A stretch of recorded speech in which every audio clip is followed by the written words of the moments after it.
Morning ആക്ടിവിറ്റിയിൽ ഇപ്പം നമ്മുടെ നെവിനാണ് സംസാരിച്ചുകൊണ്ടിരിക്കുന്നത്. ഏറ്റവും കൂടുതൽ പൈസ നമ്മുടെ ലൈഫിൽ സ്വന്തമായിട്ട് നമ്മൾ ഉണ്ടാക്കിയതിൽ വെച്ച് ചിലവായത് ഏത് കാര്യത്തിനാണെന്ന്, വീടിനാണോ, പഠിക്കാനാണോ, അതോ കാറ് വാങ്ങാനാണോ, എന്തിനായാലും അതെന്തിനു വേണ്ടി ചിലവഴിച്ചു എന്നുള്ളത് പറയാനായിരുന്നു ആക്ടിവിറ്റി.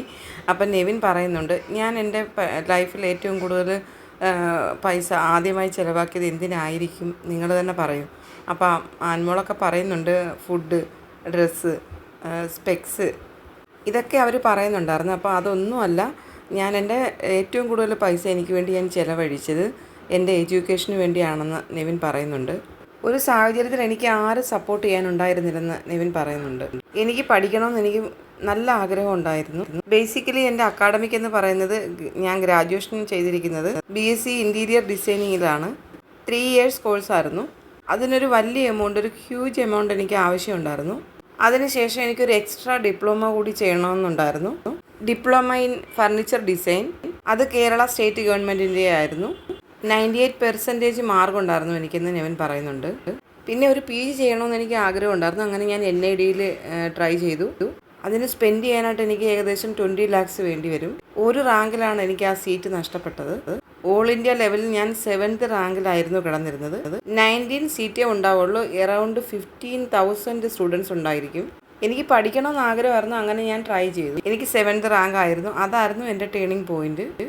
അതുകൊണ്ട് എനിക്ക് പറയാനുള്ളത്, ഞാൻ ഏറ്റവും കൂടുതൽ സ്പെൻഡ് ചെയ്തേക്കുന്നത് എൻ്റെ എഡ്യൂക്കേഷനിലാണ്. ആ ഒരു സമയത്ത്, ഞാൻ സ്ട്രഗിൾ ചെയ്യുന്ന സമയത്ത് എന്നെ ഹെൽപ്പ് ചെയ്തത് ഒരു ഡോക്ടർ റിജോ മംഗലശ്ശേരിയെ ഞാൻ ഈ സമയത്ത് ഓർമ്മിക്കുകയാണ്. എനിക്കൊരു ബ്രദറിനെ പോലൊരു ഫീലിംഗ് ആയിരുന്നു. അദ്ദേഹം ഒരു സർജനാണ്. അദ്ദേഹത്തിൻ്റെ ഒരു സപ്പോർട്ട് എനിക്കുണ്ടായിരുന്നു. ഞാനൊരു സ്റ്റുഡൻ്റ് ആയിരുന്ന സമയത്ത് പല സ്ഥലത്ത് ഞാൻ ജോലി ചെയ്തിട്ടുണ്ടായിരുന്നു. കേക്ക് ഷോപ്പിൽ, അങ്ങനെ ചെറിയ ചെറിയ ജോലികൾ ഞാൻ ഇഷ്ടം പോലെ ചെയ്തിട്ടുണ്ടെന്ന് നെവിൻ പറയുന്നുണ്ട്. എൻ്റെ സ്ട്രഗ്ലിംഗ് പീരീഡിൽ ഞാൻ ഒരുപാട് കഷ്ടപ്പെട്ടിട്ടുണ്ട്. അതുപോലെ എന്നെപ്പോലെ ഒരുപാട് സ്ട്രഗിൾ ചെയ്യുന്ന കുറേ സ്റ്റുഡൻസ് ഉണ്ട് കേരളത്തിൽ. അങ്ങനെയുള്ളവരെ എനിക്ക് സപ്പോർട്ട് ചെയ്യണമെന്ന് ആഗ്രഹമുണ്ട്. അങ്ങനെയുള്ള സ്റ്റുഡൻസുകൾക്ക് പാർട്ട് ടൈം ജോലി ചെയ്യാനായിട്ടൊരു സെഷൻ എനിക്ക് തുടങ്ങണമെന്ന് ആഗ്രഹമുണ്ട്. അത് ഞാൻ ഉറപ്പായിട്ടും ചെയ്യും.